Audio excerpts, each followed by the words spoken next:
Shalom dan selamat pagi Bapak Ibu Saudara-saudara yang terkasih. Kita bersyukur boleh menikmati hari baru karunia Tuhan pagi hari ini.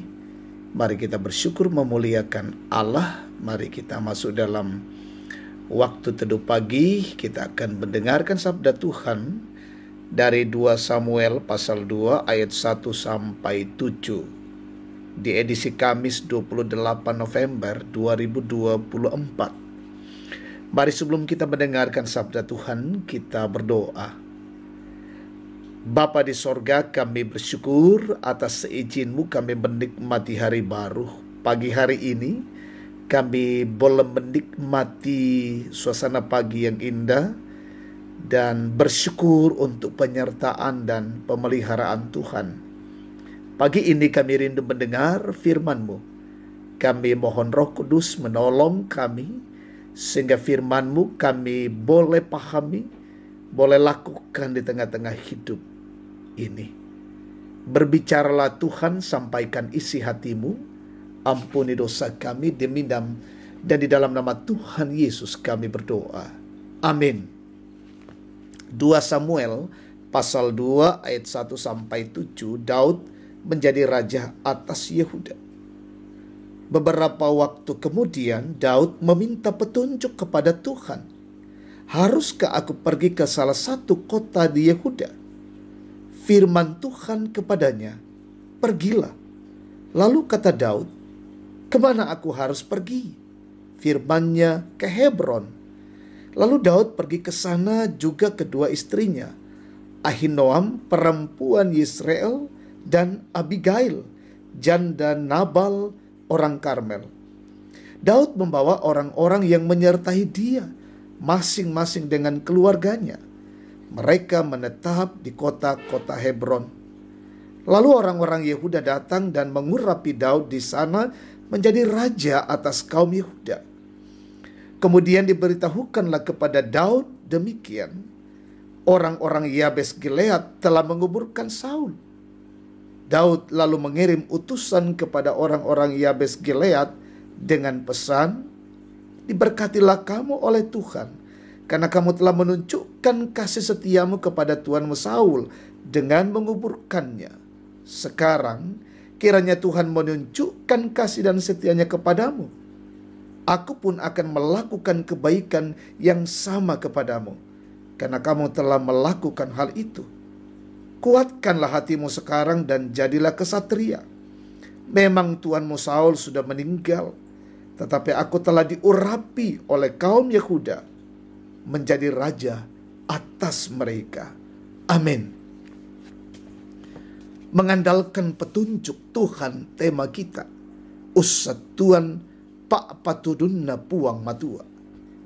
Saudara-saudara yang Tuhan Yesus berkati, sepenggal kata bijak mengatakan, malu bertanya sesat di jalan. Artinya, jika hendak pergi ke suatu tempat yang belum diketahui, maka kita membutuhkan petunjuk. Menjalani kondisi itu, sebaiknya kita bertanya kepada orang yang tahu dengan pasti arah jalan menuju tempat tersebut. Itu dilakukan agar jalan yang dilalui tepat dan akhirnya tidak tersesat. Setelah kematian Saul, Daud tidak serta-merta menggantikan posisinya. Sebenarnya Daud sendiri tidak tahu apa yang akan dilakukan dan kemana arah yang harus dijalani. Karena itulah dia bertanya kepada Allah. Jawaban Allah atas pertanyaannya adalah perintah, pergilah, dengan petunjuk yang jelas. Daud melakukan seperti yang Allah perintahkan kepadanya. Sikapnya menunjukkan sebuah kebergantungan yang sungguh dan sebuah hubungan yang intim dengan Allah. Kebergantungan dan keintiman membuatnya mengandalkan Allah dalam segala hal. Saudara-saudara, saat kita merasa kehilangan arah hidup dan bingung dengan banyak pertanyaan karena berbagai masalah, apa yang kita lakukan? sikap Daud di atas menjadi teladan bagi kita untuk hidup mengandalkan petunjuk dari Tuhan dan hidup sesuai rencananya. Bagaimana kita dapat mengetahui petunjuk dari Tuhan? Tentu melalui firman Tuhan, pengenalan yang benar kepada Yesus, dan karya Roh Kudus dalam pikiran dan hati kita. Terkadang petunjuk darinya sulit dipahami atau justru tidak sesuai dengan harapan kita. Kendati demikian, kita mesti menyadari bahwa Dia selalu memberikan alur hidup yang akan membuat kita semakin mengenal Dia.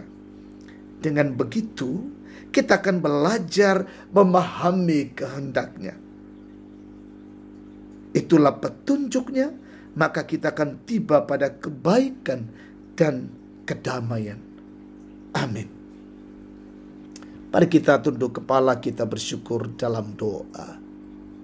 Terima kasih Tuhan Allah, Engkau izinkan kami menikmati dan mengalami kasih-Mu dengan mendengar firman Tuhan pagi ini.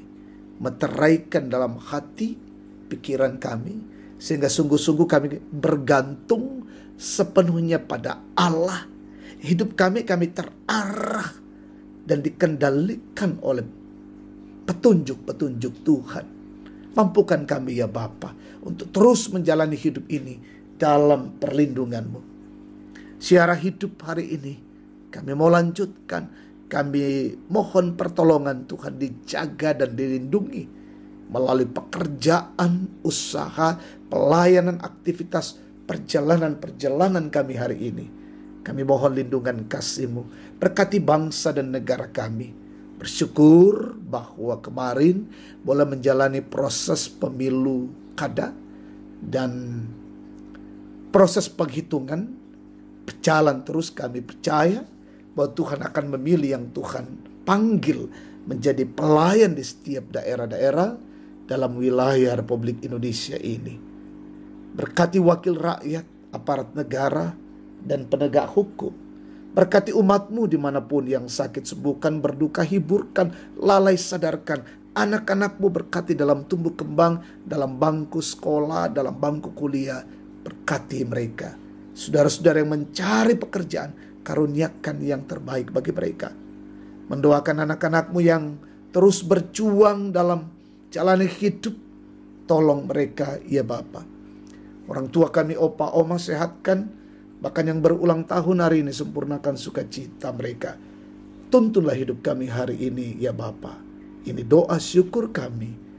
Dalam nama Yesus kami mohonkan. Amin. Demikian waktu teduh, Tuhan memberkati.